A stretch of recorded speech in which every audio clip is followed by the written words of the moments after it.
Coach Gene Clemons of Giants Country and Football Game Plan is our special guest today. He had some really interesting takes on things the Giants should do in the upcoming draft. That's coming up next on the LockedOn Giants podcast. You are Locked On Giants, your daily New York Giants podcast. Part of the Locked On Podcast Network, your team every day.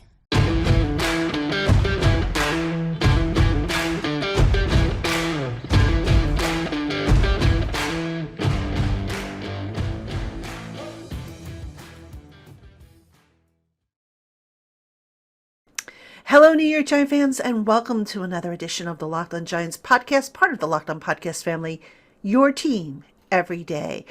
Today's episode of the Locked On Giants podcast is brought to you in part by Blue Nile. This Mother's Day, give mom something she'll treasure forever with fine jewelry from BlueNile.com.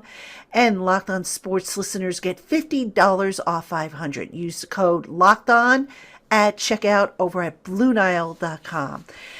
Thank you so much for making today's Locked On Giants podcast your first listen of the day, or if watching on YouTube, your first watch of the day. Again, I am Patricia Traina, your host, longtime Giants beat writer.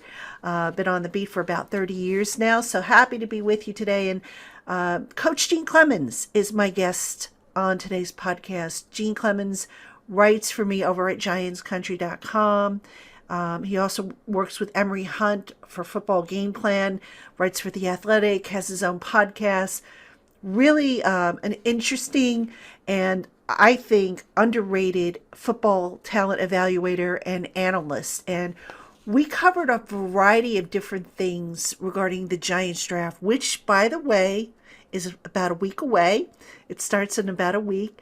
And Coach Gene had some very unique perspectives in our discussion that I don't think I've heard a lot of people mention. So I was really excited as we were going through this interview. And Coach Gene had some great observations, like I said. So I'm not going to spoil them for you. I'm going to have you listen to the interview, which is coming up next. Hello, New York Giant fans, and welcome to another edition of the Locked On Giants podcast, part of the Locked On Podcast family, your team every day.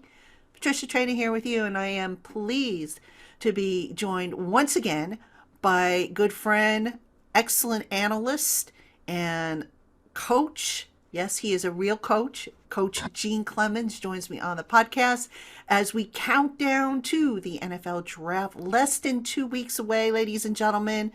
Pretty soon we're going to have all kinds of answers. Gene, are you as psyched as I am to get these answers? I will be relieved to get these answers because there's so many of I can't tell you how awesome it is when I get people telling me exactly what the Giants are going to do. And I'm like, really? You know what they're going to do for sure? Like, please, like, enlighten me on how you have this information. It's awesome. So it'll be nice to get some relief from all of the GMs out there. We can just actually talk to the one who's making those decisions. I want to kick this off, though, with a generic type of question here. You know, you look at the decisions that are potentially facing the Giants, and I know that it all depends on how the board is stacked up, how it falls as they go through the draft, but what do you think, just based on the research you have done, and you've done some great research, folks. If you haven't checked it out, check out Coach Gene's mock draft on Giants Country, which goes outside the box. It's really good. And also Coach Gene has just kicked off a series over on Giants Country where he's looking at a different topic every day. But what do you think, Gene, some of the toughest decisions might arise for the Giants where they have to go either A or B, and it's like damned if you do, damned if you don't?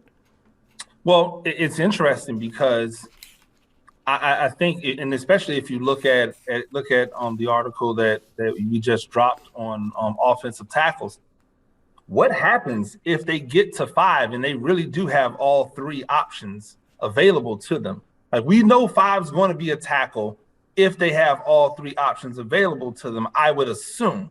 But now it goes back to Andrew Thomas. If we look back at that draft, Andrew Thomas is not the best tackle to come out that draft, but he was the first tackle taken out of that draft. And if we're looking back on that now, would people want a Tristan Wirfs, who's an all-pro?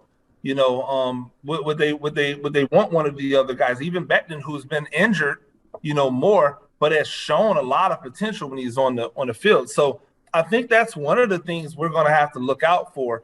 And I think, what's the value going to be in this offense? Like, where is the value at? We don't know. We all say offensive line. They tell us, hey, we want to improve offensive line. But if it's really offensive line, shouldn't they use both picks for offensive linemen? I mean, if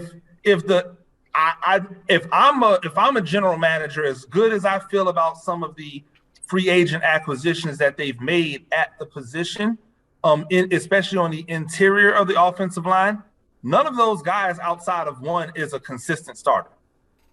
None of them have been consistent starters for their career.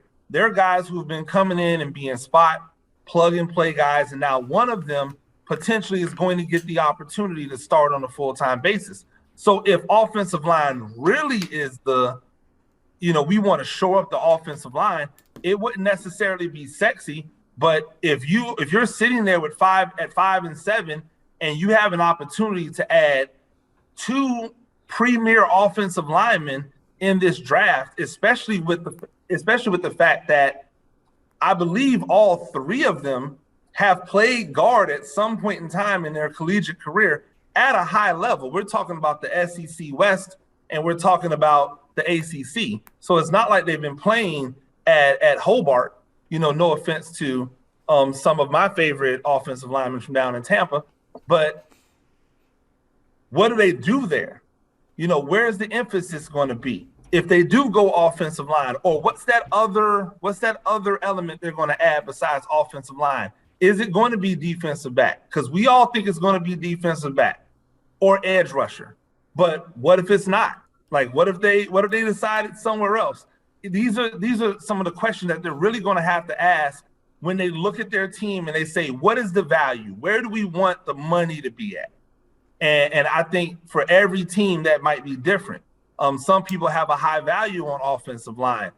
I personally, in my own philosophy and what I've seen in the NFL, I know you can get it done without drafting first-round draft picks at offensive line, because they tend to just get better the longer they're in the league. They understand how to play, and the value added between the top guy versus the 5th guy, you're not really talking about a big difference. Like, there's not a jump from the top tackles in the league to the middle of the road tackles in the league. And that's been proven by what New England's been able to do for years, rolling around with guys who they've taken from other people's teams, or where they've hit in the 2nd, 3rd, and 4th round for those picks. So, where do they put the value? Where do they put the emphasis at? I think we're going to learn a lot in these first two picks. Are they going to value trying to get more out of those picks? Many people think maybe they should try to trade one of those picks.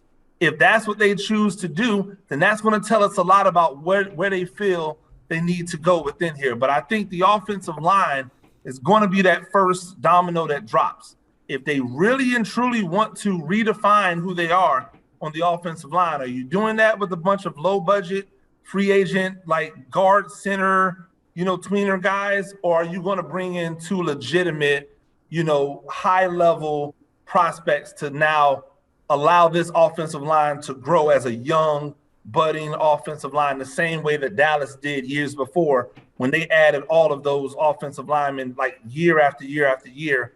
And they had a 5 to 6 year run where they had the best offensive line in the league because they invested in it, year after year with top level talent. So you mentioned something about a trade down.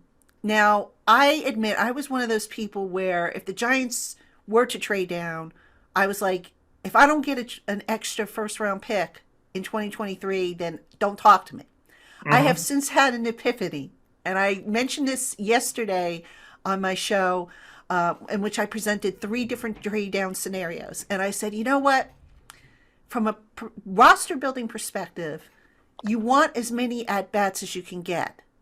And you focus kind of on the now, because this is, to me, and correct me if I'm wrong here, this is the delicate part. This is where you're kind of building up that foundation Do you really want to kick the can down the road to 2023 with extra picks? Now, some people will say, well, you've got to, because what happens if your quarterback doesn't work out? Some people will argue against that. Where do you fall on that argument? I personally think you have to worry about next year. Next year. I don't think you ever take into consideration, oh, well, I'm going to build for next year, because you're essentially by default giving up on this year. Now, I do believe that if you have the opportunity to add next year picks, a first round pick next year, you do so. But if you're able to add a first round pick this year, I would definitely want to do that more than a first round pick next year. And it's more than likely that anybody that you're trading with at that point in the draft who's trying to move from lower in the first round up into a 7 pick, they probably are not going to have a high pick next year. So then it becomes, how's the board falling? Is a second round pick this year worth more than a first round pick next year? If you have an inkling to believe that first round pick is going to be like a 27th or a 26th overall pick. Now, if you have a chance to add what could potentially be a top 10, top 15 pick next year, well, maybe that's more, maybe that's something that might be more appealing than going for a second round pick this year. But that all depends on how your board's falling. I believe that there is some depth in certain positions this year where it would be really, really good for the Giants to secure another first round pick this year and be able to get 3 that you could lock up and have that 5th-year option that you get a chance to play with, because that's gold. That extra year of control is gold for a team. Look at some of these teams who've had to add extra years to contracts earlier than they wanted to because they didn't have that 5th year of control to be able to go off of. So I think from that standpoint, being able to add in another draft pick this year is only valuable if you see it, within the way in which your draft is falling. If they decide to go, like for instance, if they decide to go offensive lineman early and then they go defense, but they're able to trade back into the first round, do they go defensive back or defensive end later in the first round for somebody that might be there? Do they double down on offensive linemen and go after someone like a Trevor Penning, who might be a boom or bust kind of guy, but who would probably be available at the end of the first round unless there's some crazy run on offensive linemen, around the mid time of the first round? You mentioned trading back into the first round, getting an extra first round pick this year. Giants don't have a lot of cap space. So, I mean, that's obviously going to cost you. I see your point. Yeah. But then do you say, okay, you know what? To get that extra pick, maybe we get rid of some of the lower picks here. I mean, how do you trade a player? I know you and I had a debate last week about James Bradbury and trading him. I mean, where do you get the money for this? Well, but again, I think like there's people who this is their job. There are people who there's one job. Their one job is to manipulate the cap. So every year we see New Orleans do something crazy to all of a sudden get up underneath the cap. That every year people go, oh, they got to blow it up this year. Oh, they got to blow it up this year, and then voila, all of a sudden they're good. So there's ways to manipulate the cap to get things done, but you cannot bedam talent because of what the money says. You can't bedam talent because of the money. So you have to look at, how do we add? Obviously, if I'm going to add another first round draft pick, maybe I don't need that 4th round, that extra 5th round pick that we have. And so we send that extra 5th round pick over for something next year. I think what you get is you try to lighten the load this year and put that on to next year, where we'll be in a better cap situation. And again, you start giving yourself more bites at the apple that way next year. But when it comes to these premium picks getting into the first 3 rounds of a draft, I think that's where it's at. If you can get into the first 3 rounds of the draft, you should be getting starters, because that's how many good football players there are out there. There are enough to where you should be getting starters guaranteed in the first 3 rounds of your draft. And if you're not, then you're not drafting right. If you're drafting for potential and the future, and he might turn into something in the first 3 rounds, those are the people you end up seeing getting replaced in a couple of years, because they're not going to win a lot of games trying to have all of these, projects on the field, unless you already have a team that's fighting for a championship, and then maybe you can take some flyers. All right, Giant fans, we have more with Coach Gene Clemons on today's LockedOn Giants podcast. But first, this Mother's Day, give mom something she'll treasure forever with fine jewelry from BlueNile.com. LockedOn Sports listeners get $50 off $500. And this podcast exclusive is only good through Mother's Day. So use code LockedOn. That's code LockedOn at BlueNile.com. Blue Nile offers a diverse selection of rings, bracelets, earrings, and necklaces. So you're sure to find something to celebrate that special event with that special someone in your life.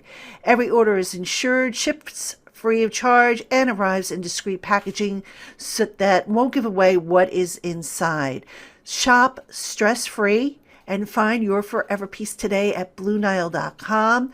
And remember that promo code, it's Locked On, to save $50 off your order of $500 or more. The big board, as we get closer to the draft, we find out about players who initially maybe we in the media and the fan base think were rated higher than, what they really are in the NFL community, or rated lower. Where have you seen some significant movement amongst like that first round with guys who are maybe rising versus falling? Well, I think the people, you have to always do the thing.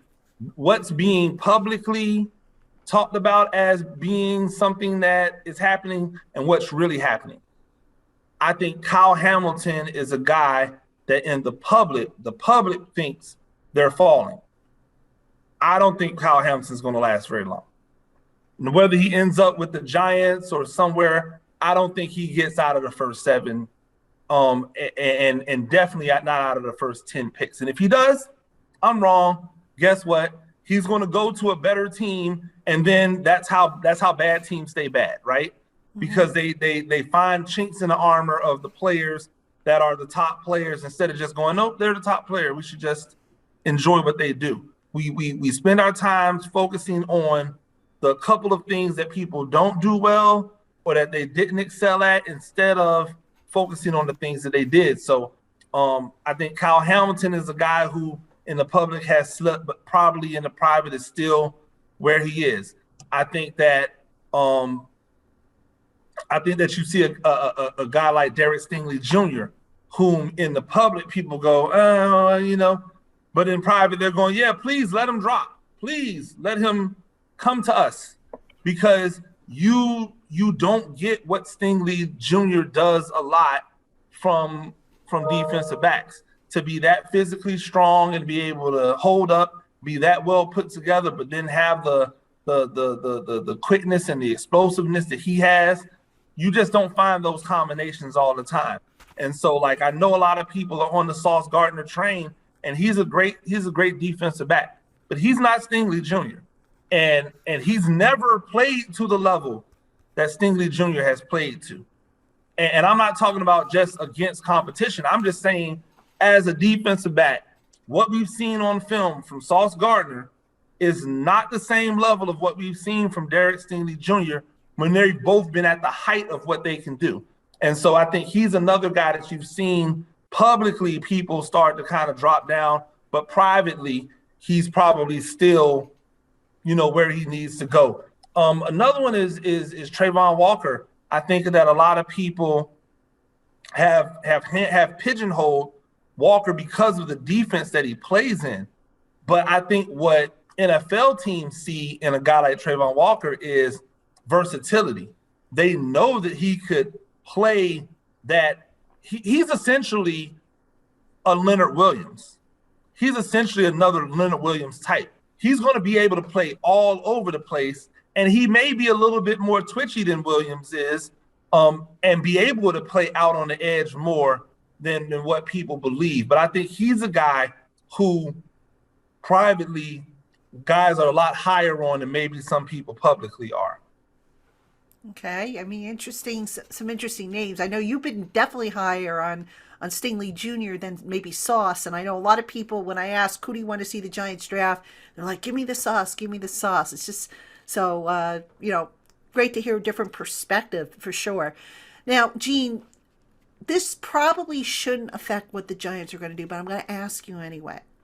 What if there is a trade where, let's say, for example, Seattle trades for Baker Mayfield? All right, Seattle is 9, and I know there's been some rumors that maybe they trade with the Giants because they want a quarterback. There's also been rumors that maybe Pittsburgh tries to come up, or maybe New Orleans even tries to come up to get an offensive tackle.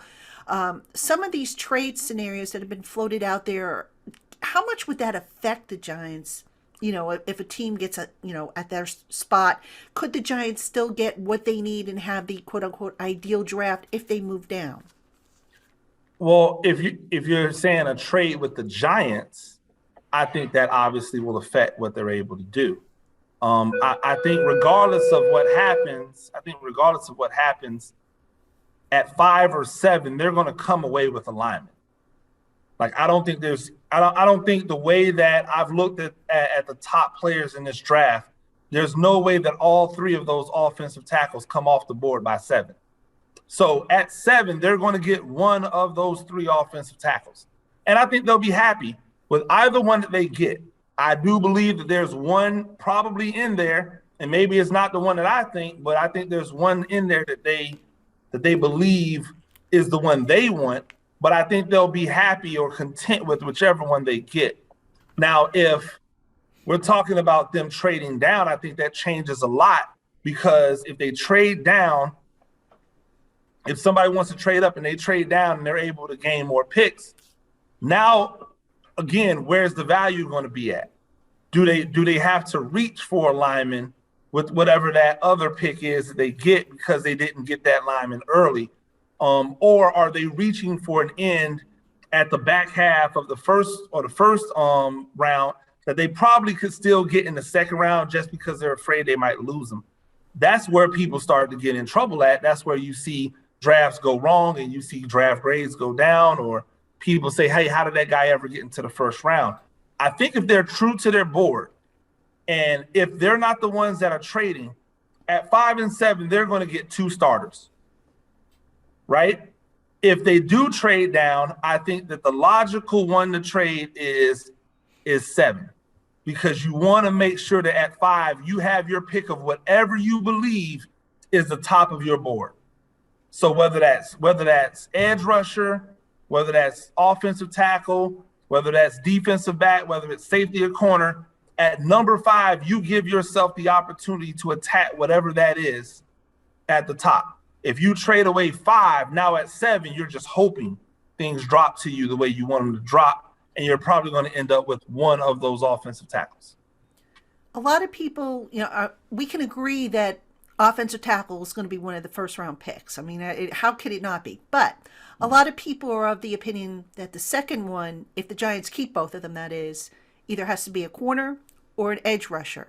Let's think outside the box here, because tell me if I'm wrong here, but this is a deep class for edge rushers. You could probably get a good one on day 2. I believe this is also a deep class for cornerbacks. You could probably, and if you keep James Bradbury, which is certainly a possibility, you may not need to worry about cornerback until day 2. So that being said, give me an outside the box scenario for the first two Giant picks in this draft. Obviously offensive tackle. Could it be receiver? Could it be interior defensive lineman? Could it be something else? What do you think is a realistic outside the box scenario? Well, I think first off, my draft, I didn't take a corner. I took a safety first, and then I took the offensive lineman. With the number 7 pick, I had took Cross, who I think a lot of people think is number 3, but I'm here to tell you is the best pass protector out of all 3 of the tackles, and it's probably not close. Like, he's the best, and he has the most experience in it, coming from essentially an all-pass offense. I think another way, if you were to see them go, and I think this is lesser because I believe that what they addressed in free agency really took care of the interior defensive line need in the way in which they're going to play. They got a two-down plugger at nose. But if they were going to go different and they wanted to go Jordan Davis out of Georgia, if they wanted to add somebody that was that big and could be a legitimate three-down nose guard who could rush the passer and be a terror in the run game, that might be something you might see them do and go that way. I really don't. I know we want to think out the box, but I just don't see another scenario other than possibly taking two offensive linemen in those two picks that we might see, because everything that falls around it all comes back to stuff that they already have. So it's like, are you going to invest in a wide receiver at 7? And if so, who are you taking at 7? Are you going to take an Olave or Wilson at 7? To put where, with whom? Like, there's just so many, unless there's some plans to get rid of some receivers, which I wouldn't necessarily be opposed to, because I think that they have receivers that are getting paid to be something that they're not. I wouldn't necessarily be opposed to that, but I feel like that would be reaching, because there are tons of receivers that can fill roles on a team full of these receivers that they have right now that they can get later. I do agree that this is a deeper defensive back class than people give it credit for. I think there's some really intriguing safety prospects that they could get in the 3rd round, possibly in the 4th round. Marquise Bell, the safety out of Florida A&M, I think is going to be a sleeper and a guy who's going to walk into somewhere, into the right situation, and have a chance to start. So if they still need a safety prospect down the road, I could see that being something that the Giants do. But as far as those two picks, and I hate trying to predict trades, which is why I don't like when people try to trade in their drafts, because you're just, you're playing Monopoly at that point. I think that if they stay put at those two places, I find it hard to believe that it's not going to be a combination of offensive line and defensive player, either defensive back or edge rusher, because that's just where the value is at those positions. Certainly makes sense, and it's a need, especially, there's a balance, I think, between drafting for the now and drafting for the future. And I know when I look at the contracts, I try and find where there might be a clue. For example, if you've got 3 guys at a position that are, they're in the last year of their contract, that you're not going to re-sign all 3. So you probably want to get one in here at that position to start getting him ready for the future. So, I mean, that's kind of a clue that I use when putting these things together. But I want to go back to something you said about Charles Cross. You mentioned he is the best pass protector. Mm-hmm. Run blocking, he can learn it. I mean, I'm sure he's not horrible at run blocking, but he can certainly get better at it. That being said, what are some of if they were to go with a Charles Cross, would you anticipate maybe in the beginning, okay, maybe they're lining the tight end up a lot more on that side, or are they maybe not running to that side, or how would they mitigate that in the beginning until Cross came up to speed with the run blocking aspect? Well, I don't think it's necessarily a thing that he's not good at run blocking, but he's the best pass protector in the draft. And I think that just because you don't get the opportunity to do it as much doesn't mean you're not good at it. It just means that your reps aren't where they should be. Like, do I think the other 2 guys can't pass protect? No, but clearly they don't pass protect nearly as much as Cross does, because he comes from a run and shoot offense where they're throwing the ball 50 and 60 times a game sometimes. So, and he's been doing that for the past 2 years. I think the interesting part, the more interesting question is, if you draft a Cross, do you move him to left tackle? That's the thing, I think, because if you look at traditional offensive line play, your right tackle, it tends to be more of your run dominant tackle, whereas your left tackle was your pass protector, especially when you have a right-handed quarterback. So would they put a Cross on the left side and move Thomas to the right Would they leave Thomas on the left, put Cross on the right? Those are things that I think would be more interesting. Like let's not act as if Brian Dable's out here running the ball 1,000 times, in a season. Since Josh Allen showed up and Dable showed up in Buffalo, they've been one of the least running teams in the NFL. It's been a lot of quarterback runs, and quarterback runs, you don't need dominant like bulldozers in order to have quarterback runs, because most of their runs are coming off some action that opens up the hole for them to just be able to blow through. And so I think that's less of a concern. It's not something that shouldn't be looked at, but I think it's less of a concern with Cross as far as blocking, because I don't think that because he doesn't block a lot doesn't mean that he can't block. All right, Giant fans, we have more coming up on today's Locked On Giants podcast. But first, Built Bar is the protein bar that tastes like a candy bar, but without the calories and without the sugar. Most Built Bars contain about 130 calories, 4 grams of sugar, 4 net carbs, and 17 grams of protein, and they taste great. Built Bar offers 9 amazing flavors in nut and nut-free varieties, plus a rotating limited-time offering of different flavors that changes up every few weeks. And by the way, they just brought back the Mint Puffs, which are amongst my favorites products over at BuiltBar.com. So if you get a chance to check them out, try them. I think you'll like them. They're one of my favorites, like I said. Anyway, head on over to BuiltBar.com today to see what their current flavor lineup looks like, and use our special promo code LOCKED15 to save 15% off your first order. Again, that's code LOCKED15, LOCKED15, for 15% off at BuiltBar.com.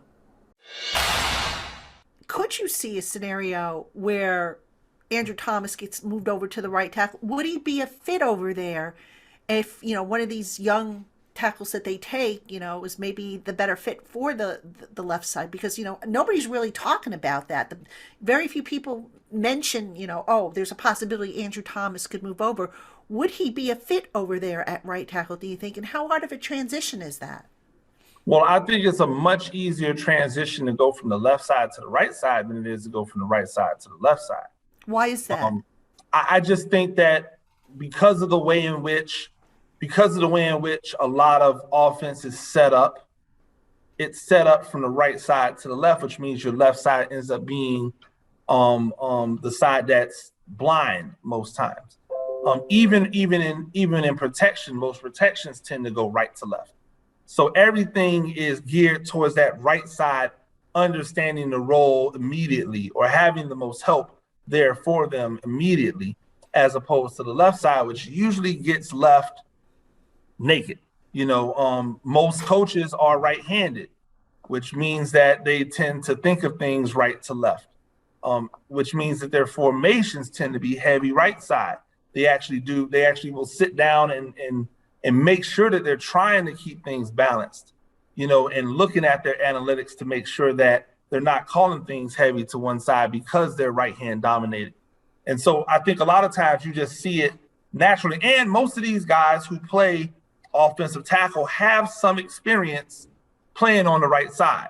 Like I'm not 100% sure, but I don't know if Thomas spent all of his time at Georgia at left tackle. He may have spent some time at right tackle. Georgia's been cranking out offensive linemen since, God knows when. He may have some. We never know. It might actually be a better fit for him. We saw him struggle at the beginning of his rookie year at left tackle. Being able to kick out and get those edge rushers, not turn at the waist and allow people to kind of open his hips up. He got better. He's better than he was when he first came in, but that doesn't mean that he is great. Again, if I was to go back and rank the offensive tackles who have come out from that draft that he was in, he's not first, he's not second. So I probably would slate him third behind the left tackle for the Bears. I mean, not the Bears, excuse me, for the Browns. His name is Willis? Is escaping me right now. Jedrick Wills? Yep, Jedrick Wills. I would put him third behind Wills and only ahead of Becton because Becton's had injury issues. But what was supposed to have been a no-brainer from a team that had their pick at tackle ends up being one that in another couple of years, people are going to be looking at and trying to say, oh, well, such and such is just another reason why Gettleman had to go because he, blame it on Gettleman that this guy who everybody thought was the first guy, ends up not being the first guy. So we'll see how that goes about. But I think it's something you could definitely look at because these guys who are coming out are definitely athletically, they are superior to Andrew Thomas when it comes to their ability to move and move in space. So from that standpoint alone, I think it would have to at least be a conversation to say, hey, do we want to keep Andrew here and allow him to continue to grow at this position? Or while he's young and still learning, let's move him to the other side where he's going to be for the next 10, 12 years. And now let's put a guy in that we think can play that position to the level that we wanted in an offense that's definitely going to pass the ball more than it's passed the ball in the past. That's an interesting, angle. Like I said, not a lot of people mention it, and it is a very real possibility. And, you mentioned Andrew Thomas. He was the safe tackle, the safe pick, as I recall, coming out. And I remember when I made that pick in a mock draft, I had to do a mock draft. I said, oh, the Giants are going to go safe because they have to. And I turned out to be right because that's what they ended up doing. And, you look at the tackles this year, people say that the safe pick, if you will, is Evan Neal because he's the guy that, has enough of what you need. But do you want to take more of a risk with Charles Cross? Do you want to take more of a risk with Ikem Ekwonu? I mean, I don't know. I guess it's a matter of what flavor you prefer. Evan Neal, if we're really being honest about it, Evan Neal is getting the Alabama boost. He's getting the Alabama. He went to Alabama, so he must be good type of boost. Now he's good, and again, he is a behemoth. He is a extremely large man. He's gonna block out the sun when he's at tackle. But if we're being honest about who has the transferable skills to walk on a field and be effective right now, it's Cross and it's Ekwonu. It's not Neal. Neal's going to have some issues in certain areas because he's still learning that how to navigate that 6'7", 340-pound body. And can he keep it at 340 and 330 and not end up 385? Which we've seen tackles almost eat themselves out of the position in the past. So I think there's a lot of questions that people just don't ask because they just automatically assume Bama and just, let's move on. But I think that's a lot of what we've seen because he's so well known, because he's played for such a high profile program.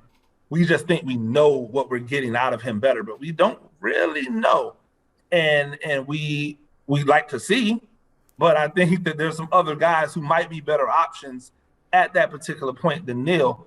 But if we get Neal, I think we're going to be all right.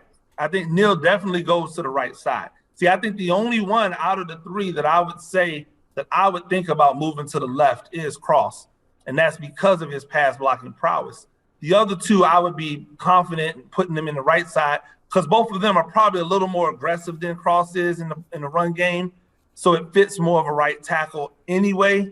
And so now there's really no need to move Thomas because you're kind of 6 in one hand, half dozen in the other. Ekwonu is more athletic, getting to the second level, but I think that'll help in the screen game as well. I talk about that in the article that we dropped today. So yes, make sure you go check that out. Yes, I will have a link to that. All right, Gene, I got one more question for you, then I'll let you go.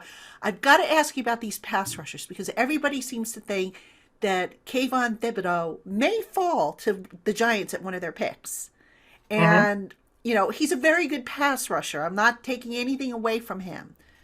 But, again, if you're the Giants, do you say, gotta have this guy, or, hey, I've got somebody on the board day 2 that I'm eyeballing that could be just as impactful as a Kayvon Thibodeau, or is he just, I think we can agree Aiden Hutchinson is probably the number one guy. Then Thibodeau maybe, and then, it's up for grabs. But my question is can they,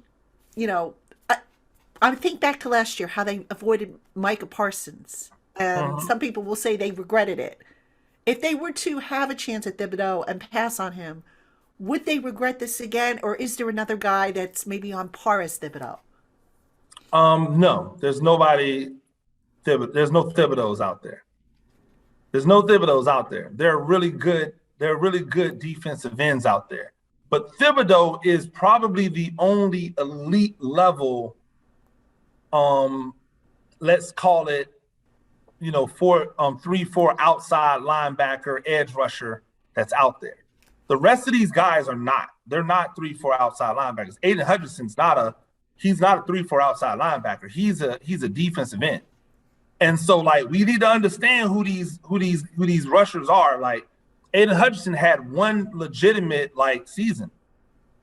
So people are like, Aiden Hutchinson's the number one guy based off of this one season that he had, which was Michigan's best season that they've had in God knows how long. I'm not taking Hutchinson over Thibodeau. I'll take my chances on him being a bust. I'll take my chances on him being a bust, but I don't think he's going to be a bust. I think he's going to either end up being. I think he ends up being what? Oh gosh, his name is eluding me now. Defensive end. He just played for. I think he has Jadeveon Clowney like things. Like, he could be a double-digit sack guy, and if not, he's just going to be really good at whatever it is you're asking him to do. I think when I think about it, I think a guy like Clowney, I think a guy like Leonard Williams. They're guys that people want it to be one thing, but don't want to admit that they're just really good at the thing that they do. Like, their value is the fact that they're really good at those things.